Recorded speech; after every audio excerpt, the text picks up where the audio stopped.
Ihinda-inĩ rĩrĩ kũrĩ na riũa inene nĩ ũhũthũ mĩaki gũtamba ĩgĩakĩrĩrio nĩ huho, na ũguo arĩa marĩmaga gũkuhĩ na mĩtitũ kaunti-inĩ ya Narok nĩ matarĩtwo gwĩthema na ũhoro wa gũcina mahuti mĩgũnda-inĩ yao. Kuna kiangazi kingi sehemu nyingi, kwa hivyo tunaambia wakulima wale ambao wanatengeneza mashamba yao wajaribu wasitumie moto, kwa sababu kuna upepo mwingi na huo upepo huenda ikasambaza moto na ikadhuru sehemu nyingi za msitu na pia manyumba zetu.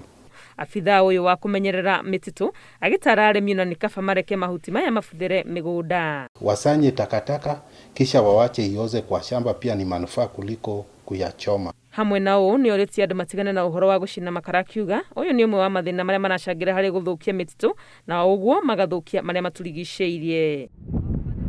Maya magĩthiĩ na mbere oro gũkũ Narok, gĩkundi gĩtarĩ gĩa gĩthirikari kĩa National Environment Trust Fund nĩ gĩthomithĩtie ikundi cia kũmenyerera marĩa matũrigicĩirie ũhoro wa gũkomereria mĩũngũrwa ya mĩtĩ na njĩra ĩrĩa yagĩrĩire. Through implementation of this program, we are hoping that Narok County is going to be able to produce at least 1 million seedlings for planting through the help of our partners, Kenya Forest Service and KEFRI.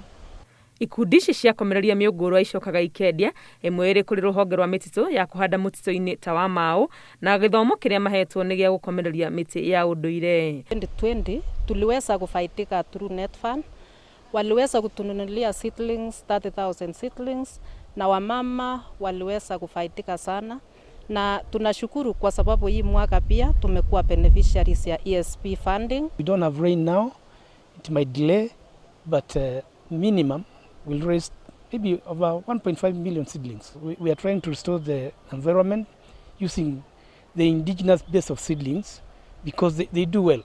Thirikari ĩkoretwo na kambeini ya kwambatĩria mũigana wa mĩtitũ gũkũ bũrũri-inĩ nginyagia gĩcunjĩ gĩa 10 harĩ igana kĩa mũigana wa bũrũri, ĩrĩa ihinda-inĩ rĩrĩ ĩkinyĩte gĩcunjĩ kĩa 7 harĩ igana. Ngĩribotera Inooro TV, rĩtwa rĩakwa nĩ Wangui wa Mwangi.